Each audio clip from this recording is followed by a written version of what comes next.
Evening all, it's Yankee Wally here, 1:20 in the morning.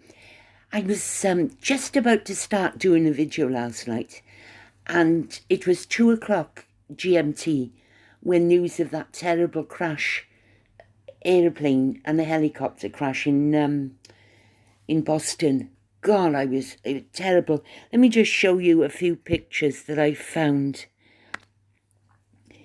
That's a married couple. They died. They were Russian.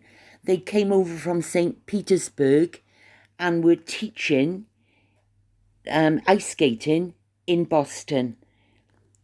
And they had a son called Max, and he was with them on this trip. They died, but luckily Max came back to Boston from Wichita, I think, early, and that's them in their heyday.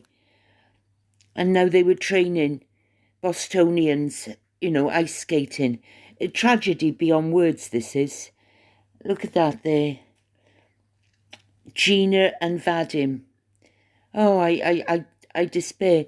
But I'll tell you what really, it didn't upset me, but it made me panic a bit, knowing that the White House is down that way somewhere, and thinking about all the hatred that Donald Trump has been through, and I dare say is still going through. I panicked and I thought, oh my God, a military helicopter and a bombardier plane, which is, even though it was an American airline plane, those particular planes, the ones that hold about 70 people, are usually private planes, the ones that they hire for pop groups or owned by important people. So, and of course, I realised that President Trump wouldn't always travel by his Air Force One, would he? And I thought, oh my God, I hope nothing's happened to President Trump, because the accident was just so, what they say, out of the left field. Everything was right. Everything was in order. The plane was on route to come in, and it was at about 300 feet. This helicopter was coming close, and the air traffic control said, PA-25, can you see the aircraft? And he said, yes. Next thing you know, bang. Now, maybe he thought they meant another aircraft, because there was another aircraft in front. I'm not sure. I dare say that there's another two that died. This is a boy, and a girl there, and that's the pilot there of the plane. I don't think the plane did anything wrong, but I shouldn't really be saying that, because I'm jumping to conclusions. And the American pilot, the one that you just saw the picture of, he was going to get married. Anyway, no survivors. So 4 champion ice skaters died, 2 trainers and 2 parents. Those were the 2 trainers, these 2, and 2 parents, and then, of course, the rest of the plane. And I don't know anything about them, but I should know. But I just send my deepest sympathy. It's a terrible, terrible thing to happen. And it seemed like it was so unnecessary as well. Oh, dear, dear. Anyway, let me tell you something else now. 1 day ago, President Trump signed an executive order restricting chemical and surgical sex change procedures for minors, citing concerns about irreversible medical interventions and lifelong complications. The order is entitled Protecting Children from Chemical and Surgical Mutilation, aims to end what Trump calls a dangerous trend of medical professionals performing procedures that can lead to sterilization and lifelong medical complications for youths.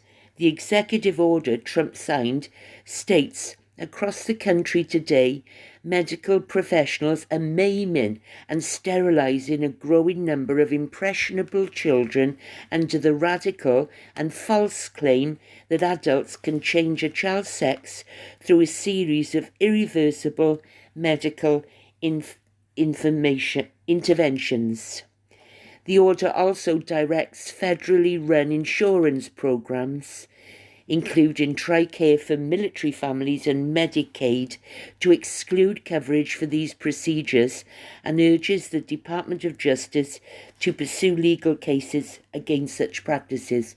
This is wonderful news. Before I set this up tonight, I had a look and I checked what the British law was, and we did this in December, just gone. So it's obviously America and UK are usually on a par. You're usually a bit ahead of us, but it doesn't matter. It's only a month. But do you know what I found out? Because I thought, what do they call them now? Puberty blockers, right? And I've told you what I think, how kids are impressionable, and sometimes they'll do something. Oh, God, just thinking now, I took an overdose once when I was only 11 in school because they egged me on. Paracetamol it was. And at the time, they sold them in bottles of 50 or 100. And I bought a bottle from home with 50 in. I don't know why I did it. And they had to pump my stomach, and it was awful. And why did I do it? And like I said, I don't know why I did it. But people, when you're young, you're very impressionable. And that's why I'm glad that now the responsibility or the decision-making has been taken right out of the children's hands, which is how it always should have been, but the parents as well. Let's be honest, the parents. I don't know what's the matter with them. I don't know, but I'll tell you what I found out. I did a bit of digging on these puberty blockers, and I can't believe what I found. You know, the other day I was talking and I said, you know, these grooming gangs that we've got over here, Pakistani grooming gangs, I said they should all be chemically castrated, and it's the same thing. Do you know chemical castration and puberty blockers are the same thing? So there's me saying give it to the grooming gangs as a form of obvious punishment, and some people are willingly giving chemical castration to kids as young as 8 and 10. What the hell is the matter with people? I can't believe that people, it's almost like as if they're doing experiments, a bit like in the concentration camps when they were experimenting on those poor people in the prison camps. But there was a war on then. Why are they doing it to children, or why do they want to do it to children? That bishop in that church, the one that did the sermon at Trump's inauguration, something wrong with her. She'd be the one who'd go to India and sneak a couple of these tablets in, but apparently if you do get caught with them, it's a prison sentence, so I'm glad to say. And I can't believe that chemical castration is the same as puberty blocking. I had no idea. I found it out by watching a couple of videos, which is how I go about it, you know, and a couple of interviews with people detransitioning. And that means that they've gone through all this, done the puberty blockers, done the, I don't know, chopping this off and putting that on and making this out of this, and then they've changed their minds. And what are they left with? A broken body that they've got to come to terms with. And those are the people that I feel, well, I feel sorry for them. Yeah, I do. I feel very sorry for them because they know they made their own decision. But the ones that are young, like there's one called Jazz Jennings. There's a tragic case. Her mother was pushing her towards having this all done at the age of 6. She's a bit of a mess now. Anyway, that's that out of the way. Do you know who this is? It's only a 30-second one. We have to fight to keep freedom.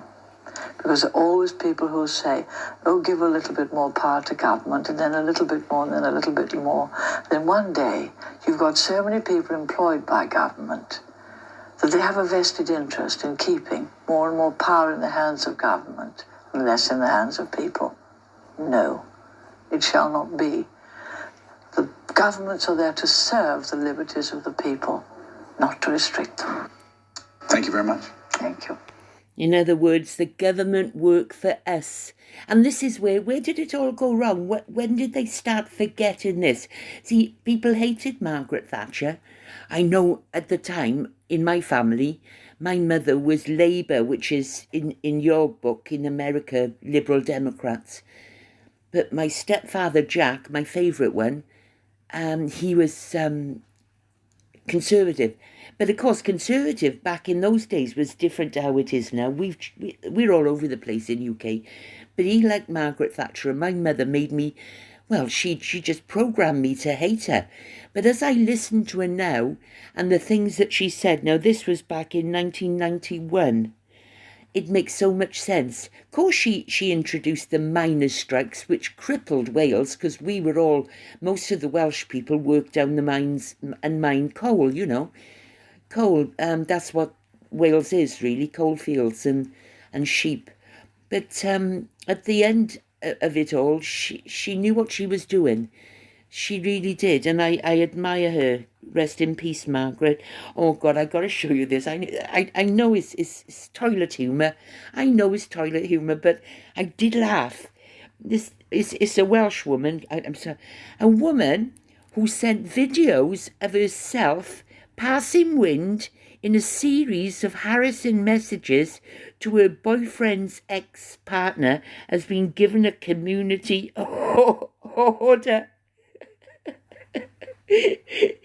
She used fart selfies to harass her partner's ex-girlfriend. There she is there, look. Evans was smirking as she passed wind in the harassing video messages.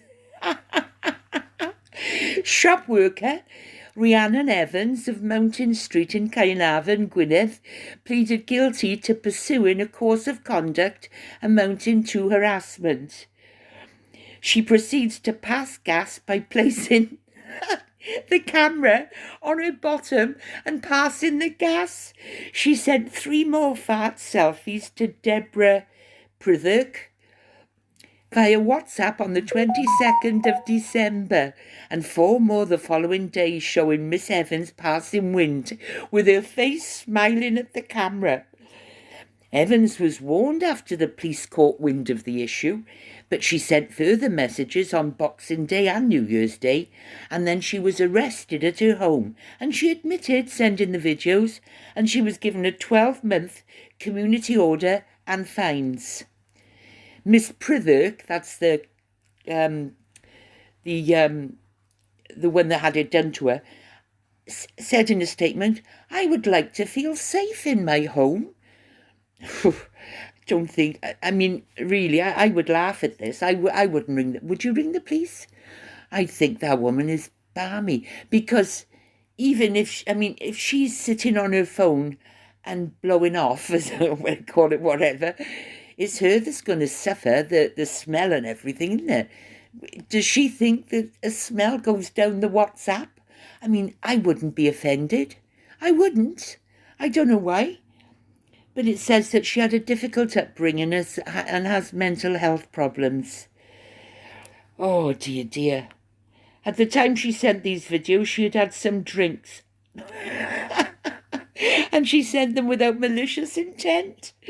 So, what did they give her? 15 rehabilitation sessions.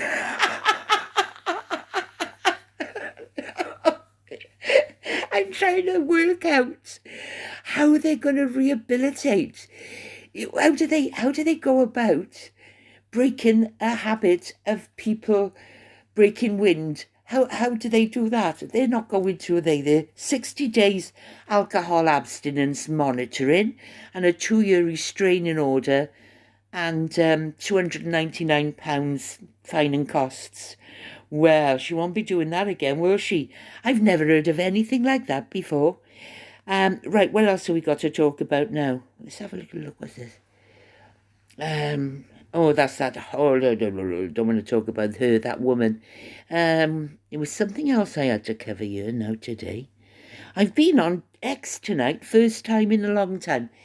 I had a little look around, So I went on and had a look at that Ty Bishop. I think I know who that is. I do think I know who that is.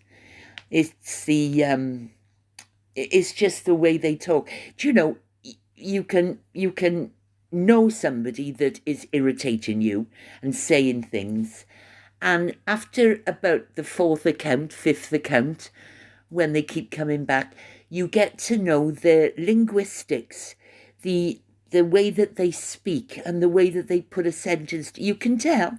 It's easy. Like if you had a text from somebody pretending to be somebody else, wouldn't you know?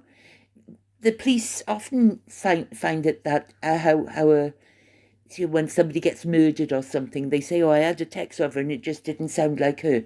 Well, I know who this Ty Bishop is. I do know. And I'm not going to lose any sleep over her at all. Have a look at this now. This is the crash from 2 o'clock this morning. Oh, God, it's horrible. It's horrible, horrible, horrible. It's only a little 7-second one. But the way I look at it is, there's the helicopter. See, the helicopter should have got out of the way. It was at 300 feet, same as the plane. It should have either gone down or up. Apparently, they were training. There were 3 military officers in that helicopter. I don't know who was training or if what, but I just, what a waste. That's what I got to say. Just what a waste. Oh, I know what else I got to talk about.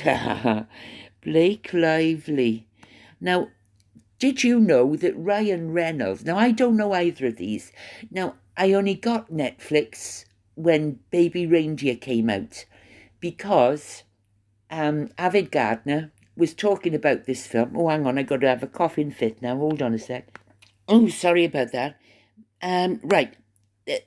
Have you... Yeah, I didn't know who Ryan Reynolds was because I only got Netflix when Baby Reindeer came out, which was, I don't know. And I only get the $4.99 a month ones. I don't care about the ads or anything. And to be honest, I don't really watch it that much. But anyway, I didn't know that there was an actor called Ryan Reynolds. I had no idea if he was famous or what, you know. But he bought a football club in Wales. I think he thought he was like Elton John or one of those rich Arab sheiks, I don't know, but it was Wrexham. Nothing particularly huge about it, but him and somebody else bought it. Only up the road from here. I haven't seen him around, but I don't think Blake Lively was very impressed. I don't know. Anyway, if you look at the... Cancel that. I want to show you now. There's my account, right? My history, playlists. Do all my playlists.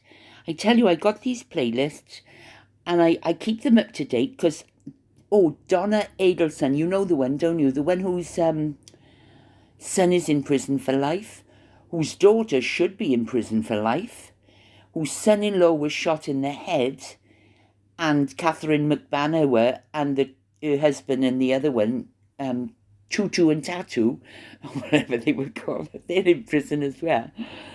But Donna is still on remand. Well, she's not on remand. She's got her trial coming up in June the 3rd, I think. Anyway, suddenly come forward now to say that there's 2 white women who were in prison with Catherine McBanner, whatever her name is, and to say that Catherine McBanner was going to set Donna and Charlie up. If you know the case, you know who I mean. And they're willing to come forward and speak at the trial. So today, or yesterday, there's been a big, well, not a big, like a hearing in the court, and I don't quite know if they're going to be allowed because they're both druggies, and there's no guarantee that when they're released from prison, which is going to be pretty soon, one's due out today, and the other one is due out in a couple of weeks, that they won't go back on drugs again. So they don't know if their word will be worth anything. But anyway, that's in the playlist. But I've done a playlist here of this Justin Baldoni. I think there's no point me explaining it to you. It's a little bit too complicated unless you've been watching it or you've been watching it on YouTube. But if you need to watch it, there's a whacking big playlist here that I've been saving. And from what I can gather, Taylor Swift is supposed to be very good friends with Blake Lively. But Blake Lively is a little bit arrogant, and she's a little bit up herself, you know. And of course, they are what they call Hollywood big shots. Well, the day of Hollywood big shots is over.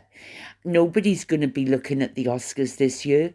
Snoop Dogg kicked off about it as well, because it's DEI. You know, go woke, go broke. This is it. DEI is going, is out of the way. Oh, and that's another thing while I'm on the subject now, DEI. Meghan Markle has now been fired by four studios in Hollywood. And they are Warner Brothers, Paramount, Netflix, 85% that is going to be cancelled when in August when her contract is due. 85% certain is going to be cancelled, and Spotify. So there's Paramount, Warner Brothers, and now Sony apparently have decided not to hire. They were going to hire Meghan for a witches, some sort of, what was it called? It was supposed to be like witches, slate or slade or something like that.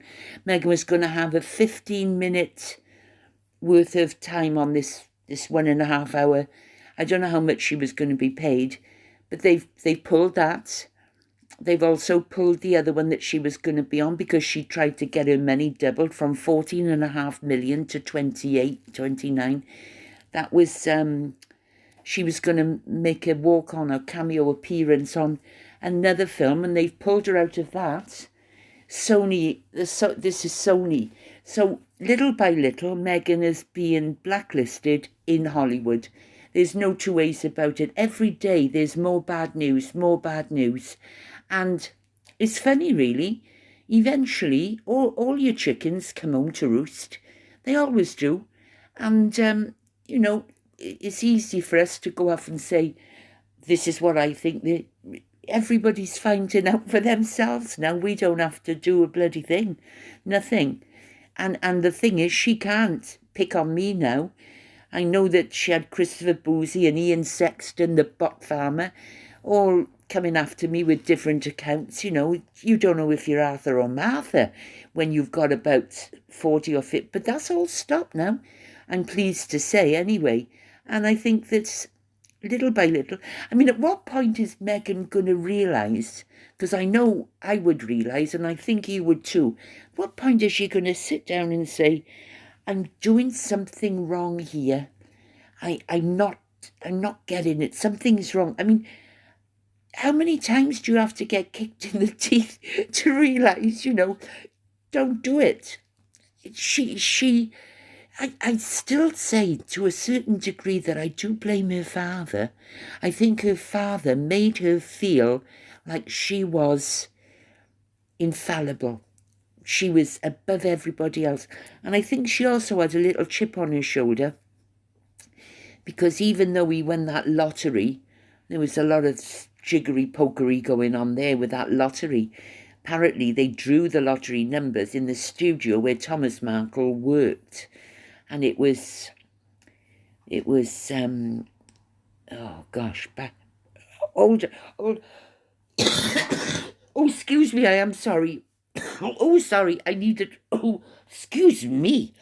I'm sorry. Yeah, and he spent that money. I think he lost some on a deal that went wrong, but he had about 400,000 left, which he used. He bought Samantha a car, he set Thomas Jr. up in business, and the rest went on to Meghan's school.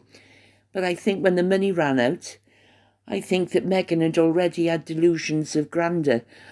It's awful, because just because you get a lump of money, that doesn't make your life great forever, does it? I mean, the first thing you've got to do is make that money work for you and earn you some... Oh, sorry. Oh, sorry, my chest... I've just had a drink of water, I'm better now. My chest is actually quite good at the moment, I'm very pleased to say.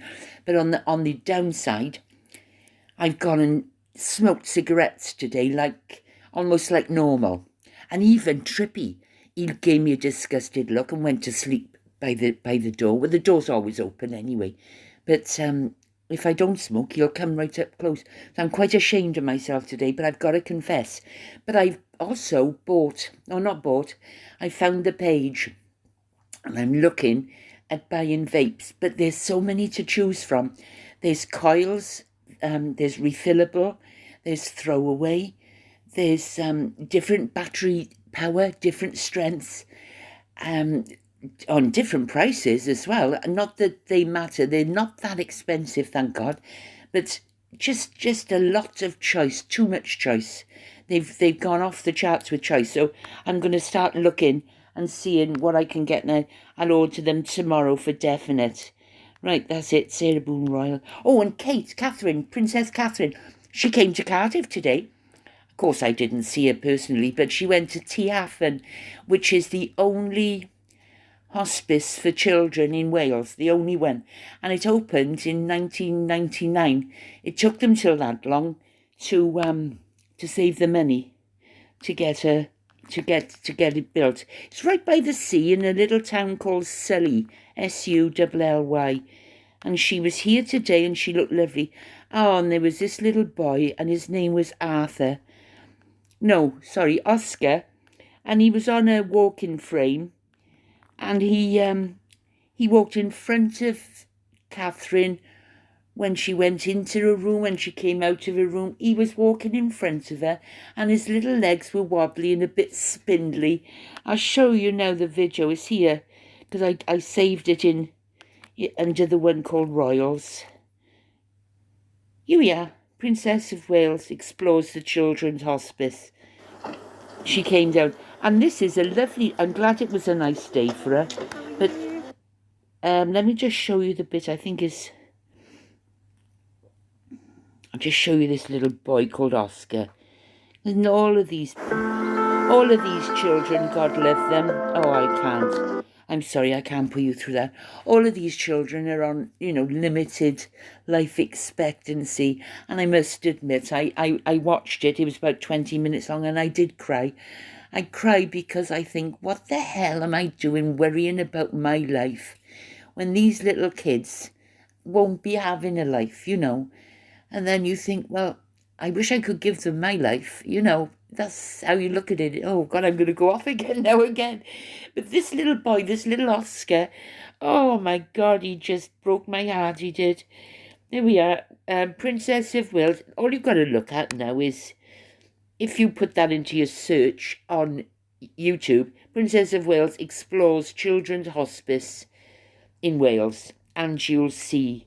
You can watch it if you're interested, It's nothing special to look at, but I just like this little boy, Oscar. I just thought he was so chipper, so happy and just walking around like he was escorting the princess. He was only about 3 foot tall. I love him. Anyway, I'll be back as soon as I can. Thank you for listening. And, I was thinking, wouldn't it be lovely? Because I was going to do this video at 2 o'clock in the morning and then bang. Like I said, I live on YouTube. I hardly watch anything else. And wouldn't it be lovely if all the news channels said, well, we got no news today, nothing. So have a nice day. We'll be back tomorrow. Wouldn't it be lovely if there was just no news? Just no news. Meaning that nothing had gone wrong, no trouble, no fighting, no stabbings, no carjackings, no murders, nothing. No farting and sending it via WhatsApp messages. Just no news. It would be lovely. But there never is there? Like tomorrow we're going to have another dose of a stabbing in South London, a murder in Birmingham, and the same in America and Australia and over in Europe. It's never ending. But the reason that I do support Trump is that he's making Keir Starmer, our Prime Minister, look more and more pathetic. Really, more and more useless. And it's going to come. I mean, why is he getting paid? You know how much money they get paid? I'm not quite sure myself, but I'll take a guess. It's going to be $500,000, isn't it? Plus all the expenses. Probably $1 million a year. And what do? They bring us unhappiness, grief, and loads of immigrants. Oh, that's something else I got on here too. You've got to see it if you're interested. That's the Royals. That comes under Royals. Illegal. See this one called Illegal Migrants Public Playlist. Oh, you want to take a look at that? Look at our beautiful 4-star hotels, mostly up in the Midlands, around the Birmingham area, being totally closed to the public. We can't even get a hotel if we wanted one, on that road, because they take them and they get paid around about 4 million every couple of months. They get paid a lot. Well, it's worth shutting it down. And they had all new beds for them. They wouldn't, if you went to stay in a hotel, they wouldn't get a new bed in for you, would they? And but the playlist is quite astonishing. It's quite astonishing. Luxury migrant village in quiet Welsh estate. 20 million migrant complex. Look, stop the asylum. Honestly, there's Cardiff, they're everywhere. And the security that they've got at these hotels, they're identical in colour and accents to the people that they're getting off the boats. So the guys who come in on the boats and break into our country end up telling us to get off the site of the hotel because you're not allowed. There's one there, look. There's a migrant castle there. See this one here? And there's a migrant there. Sorry, I don't know. There's a migrant there, and he's going to be saying, move away. And he was probably on the boat himself last week. Don't you just want to punch him on the nose and say, just F off and don't you dare speak to me like that? And there's another one there, the old 4-star White House. Look at them, and they're public not welcome at the Holiday Inn. And the security guards all look like migrants themselves. It's shocking, but I'm not giving up. I just keep watching, keep signing petitions, keep doing what I can. 5 a year, 5 a day. I don't give much away. I haven't got a lot to give away, but I do what I can. And hopefully, Keir Starmer will realise, because even though I follow the American politics, a lot of British people, Welsh people especially, they just don't bother. As long as they can get their Sunday joint from the butchers and fresh bread and milk every day, they're pretty much... And I think that's an okay way to live. That's not bad at all, because sometimes I get so caught up with the anguish of other people that I do find it affects me. And as I'm getting older, I'm getting more and more sensitive to other people's pain. It's like, with the American illegal immigrants, I was all for it, build the wall, drain the swamp and all this, until I saw a video of mothers and children coming in. They shouldn't have come in. They knew what was happening. I'm sure they knew it was going to happen. They maybe tried to get in before Trump came into power, but they are crying and sobbing and turned back. And that breaks my heart then. I feel awful for having been so harsh and not caring. But I'll say again, the Dalai Lama, the Buddhist chief, he said that you shouldn't leave your country just because the country next door may be wealthier and can give you a better life. You should be faithful to your own country and fix it. That's what the Dalai Lama said. He said you should always stay with your country. And I think there's a lot of truth in that. I mean, if I was in Mexico and think, mind, it's a bit overrun in Mexico. It's very overcrowded, isn't it? But anyway, I need some of my Benylin cough medicine now, and then I'll be going to bed. And I'll answer any comments that you send me in the morning. And thank you very much for listening. And hopefully tomorrow we'll have some good news for something. Anyway, see you tomorrow. Cheerio!